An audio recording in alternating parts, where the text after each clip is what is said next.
안녕하세요. 새벽 기도에 오신 여러분들을 진심으로 환영하고 축복합니다. 오늘 우리가 부를 찬송가는 찬송가 336장 환난과 핍박 중에도 라는 찬송가를 부르겠습니다. 찬송가 336장 환난과 핍박 중에도.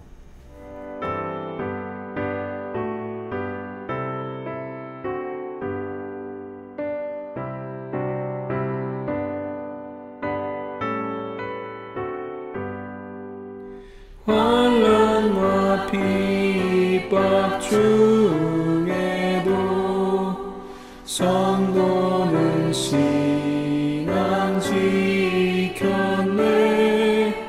이 시간 생각할 때에 기쁨이 충만하도다.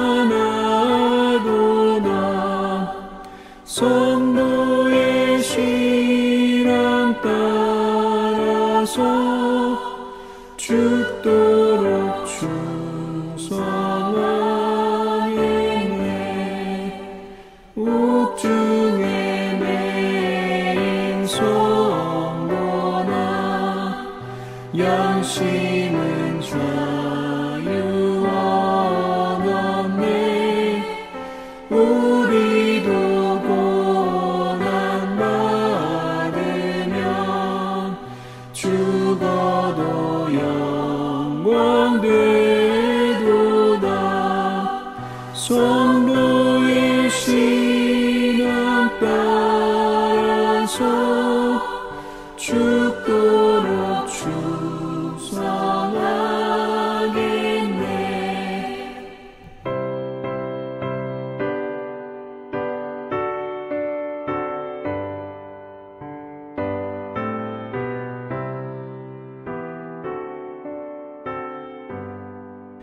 성도의 신앙 못마다 원수도 사랑하겠네. 인자한 언어 행실로 이 시간 전파하리라. 성도의 신앙 따라서 죽도록 충성하겠네. 아멘.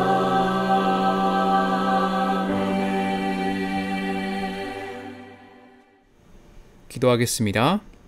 하나님 아버지, 감사합니다. 오늘도 우리를 하나님 말씀 앞에 두게 해주셔서 감사합니다. 우리가 같이 찬양했듯이 환난과 핍박 중에도 우리의 신앙을 지킬 수 있는 힘을 허락하여 주시옵소서. 예수님의 이름으로 기도드렸사옵나이다. 아멘.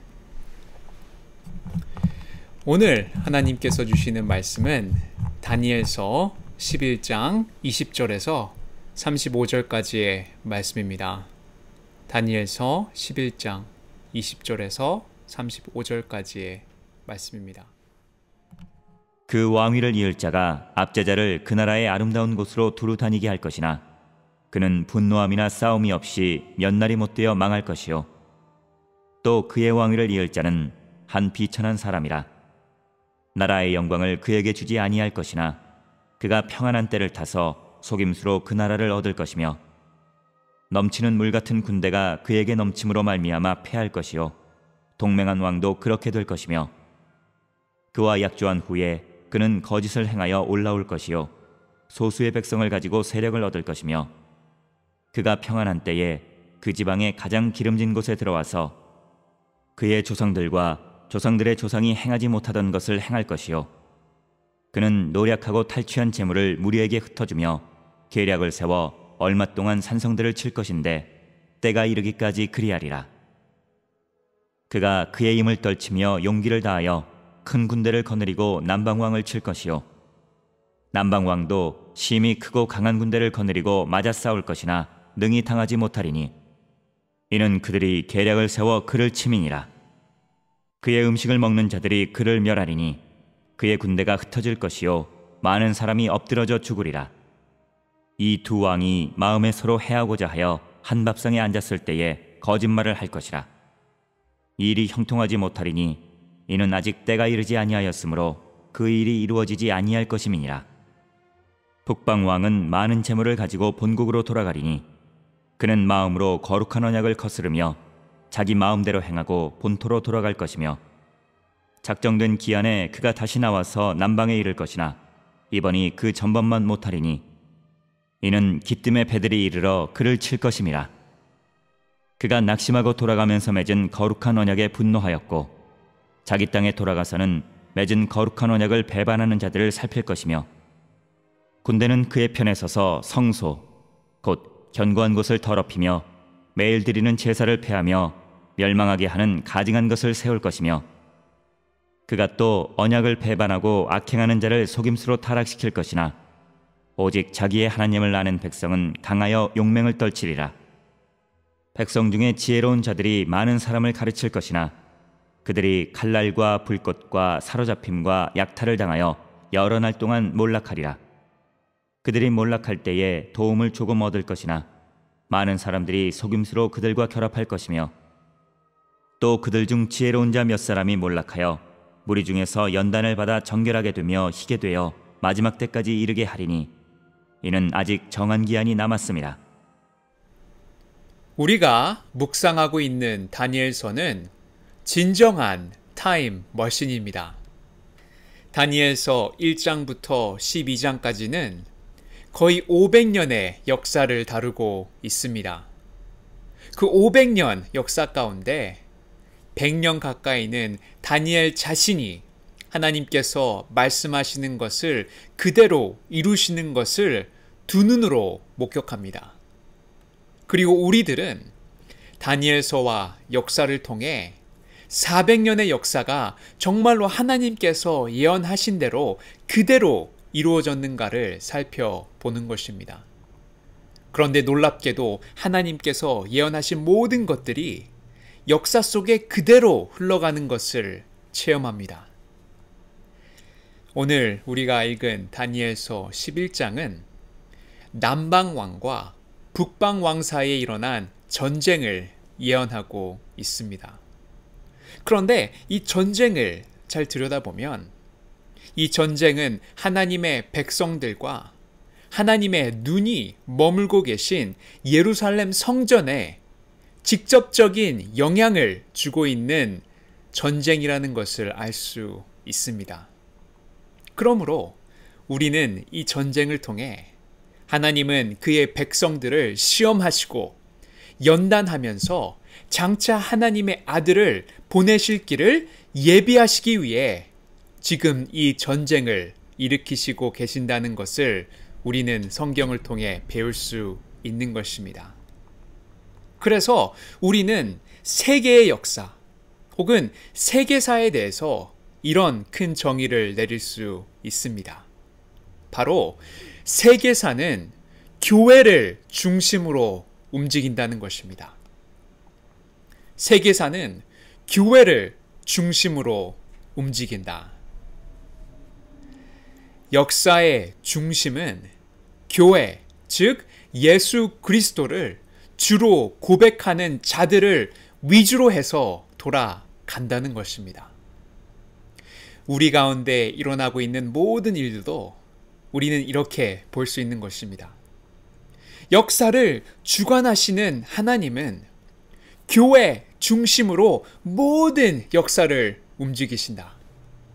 그리고 우리가 경험하고 있는 역사를 통해 하나님은 그의 백성들을 시험하시고 연단시키시고 예수 그리스도의 재림을 준비하고 계신다라고 볼 수 있는 것입니다. 하용조 목사님의 내 백성을 위로하라 라는 책을 보면 이런 글귀가 있습니다. 교회는 그리스도의 몸입니다. 교회는 그리스도의 신부입니다. 교회는 영적 조직이요, 영적 공동체입니다.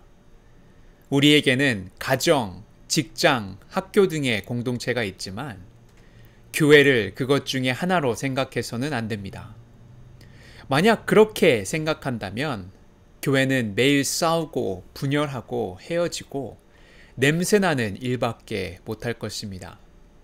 우리는 그런 교회를 만들기 위해 존재하는 것이 아닙니다. 우리는 하나님의 꿈을 이루기 위해 모인 자들입니다. 역사는 하나님 중심, 예수님 중심, 성령님 중심, 교회 중심으로 움직이는 것입니다. 여러분, 우리가 꼭 기억해야 할 것은 역사는 예수 그리스도를 믿는 하나님의 백성들 위주로 돌아간다는 것을 믿으시기 바랍니다. 우리가 맞이하고 있는 코로나 사태도 마찬가지입니다. 하나님은 코로나 바이러스라는 것을 통해 물론 온 세상을 심판하고 계시지만 1차적으로는 그의 백성들을 시험하시고 연단하시고 예수 그리스도의 재림을 준비하고 계신다는 것을 믿으시기 바랍니다.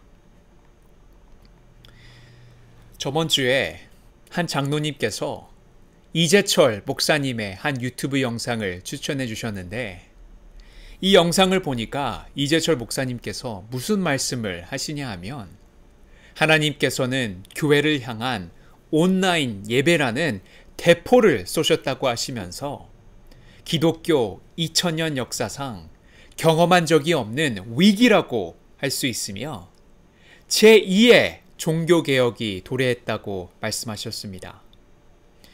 유튜브에 코로나 사태에 대한 성경적인 해석 이재철 목사를 치시면 들으실 수 있는데 이 목사님은 코로나 사태의 목적을 이렇게 정의하셨습니다. 그리스도인들이 특정 공간을 뛰어넘어 시간과 공간을 초월하신 영이신 하나님께 무엇과도 구속받지 않고 영과 진리로 예배하는 그 시점이 도래했다고 진단하셨습니다. 첫 번째 종교개혁은 교황을 정점으로 해서 그 주교, 신부로 이어지는 철저한 계급적 시스템을 성경적으로 개혁했던 것과 같이 코로나 바이러스를 통해 얻는 두 번째 종교개혁은 특정 공간을 절대화하는 잘못된 길에서의 개혁이라고 볼 수 있다고 말씀하셨습니다. 그래서 코로나 바이러스는 교회를 시험하시고 연단시키시고 예수 그리스도의 재림을 준비하시는 길이라고 우리는 확신할 수 있는 것입니다.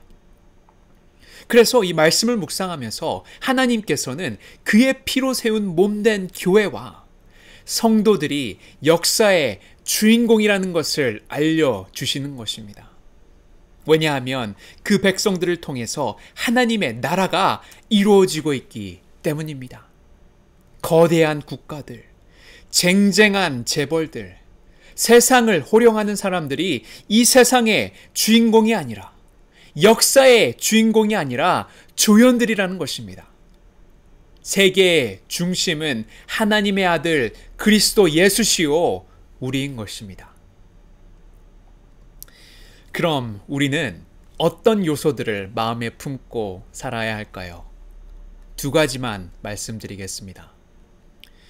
오늘 본문 말씀의 핵심 구절인 32절과 33절의 말씀을 다시 한번 봉독하겠습니다. 32절입니다. 그가 또 언약을 배반하고 악행하는 자를 속임수로 타락시킬 것이나 오직 자기의 하나님을 아는 백성은 강하여 용맹을 떨치리라. 백성 중에 지혜로운 자들이 많은 사람을 가르칠 것이나 그들이 칼날과 불꽃과 사로잡힘과 약탈을 당하여 여러 날 동안 몰락하리라.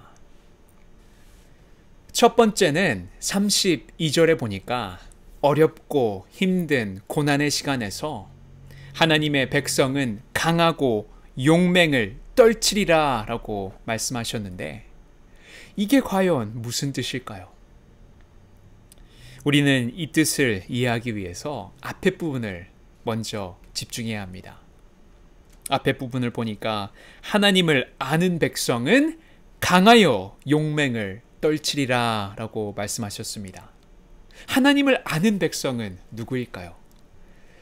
존 켈빈은 말하기를 하나님을 아는 것은 지식 중에 가장 고상한 지식이라고 했습니다. 우리는 하나님을 어떻게 알 수 있습니까? 로마서 1장에 보니까 이미 우주 만물을 통해서 나는 하나님이야 라는 것을 온 세상에게 알려주셨다고 말합니다. 뿐만 아니라 말씀, 즉 특별 계시를 통해 하나님이 누구신지 그리고 우리 인간은 어떻게 구원하시는지 보여주십니다. 그런데 거기서 끝나는 것이 아니라 32절의 말씀을 다시 한번 보면 앞에 이런 말이 있습니다. 오직 자기의 하나님을 아는 백성은 강하여 용맹을 떨치리라 라고 하셨습니다. 그냥 하나님을 아는 백성이 아니라 지식적으로만 우리가 하나님을 아는 것이 아니라 개인적으로 하나님을 아는 것. 자기의 하나님을 개인적으로 아는 백성뿐만이 강하여 용맹을 떨치리라 라고 하셨습니다. 왜입니까? 그 이유는 우리는 하나님을 일반적으로 아는 것이 아닙니다. 나의 하나님으로 알아야 합니다. 왜냐하면 우리 하나님은 나에게 영원한 언약을 주셨고 그의 말씀을 나에게 말씀하셨고 그가 나와 함께 하셔서 힘을 주시고 있기 때문입니다. 그래서 성경에 보면 하나님은 아브라함아, 모세야, 사무엘아, 사울아 라고 하나님은 이름을 부르십니다. 신약에 나오는 사울은 예수님을 알지 못했지만 예수님은 사울을 이렇게 불렀습니다. 사울아, 사울아 라고 2번 부르십니다. 요한복음 10장 3절에 보니까 양은 그의 음성을 듣나니 그가 자기 양의 이름을 각각 불러 인도하여 내느니라 라고 말씀하셨습니다. 예수님은 양을 이름으로 아십니다. 예수님과 우리는 이름으로 아는 관계가 되었습니다. 하나님은 나로 알고 계시기에 우리도 하나님을 나의 하나님이라고 부르는 것입니다. 이 말은 정확하게 무슨 뜻일까요? 하나님은 우리를 이름으로 아시기 때문에 우리 자신보다 더 정확하고 분명하게 아시는 분이 바로 하나님이라는 것입니다. 우리가 어떤 상황에 있던, 어떤 마음을 품고 있던, 어떤 상처가 있던 하나님은 우리를 제일 잘 알고 계시다는 것입니다. 우리가 나를 아시는 하나님을 믿을 수만 있다면, 나의 하나님을 믿는 믿음으로 살 수만 있다면 우리의 인생은 너무나 기쁘고 평안할 것입니다. 믿습니까? 두 번째는 33절에 보니까 백성 중에 지혜로운 자들이 많은 사람을 가르칠 것이나 라고 하였습니다. 하나님을 아는 우리들에게, 하나님과 이 개인적인 만남을 가지고 있는 우리들에게 맡겨진 임무가 있는데 그것은 많은 사람들을 가르쳐야 하는 의무가 있다고 말합니다. 이것이 전도입니다. 사도 바울은 로마서 10장에 보니까 듣지도 못한 일을 어찌 믿으리요? 전파하는 자가 없이 어떻게 듣겠느뇨? 라고 말하였습니다. 초대교회 사도들은 복음을 전하다가 핍박을 받으면 받을수록 더욱 하나님의 말씀에 대해서 가르쳤습니다.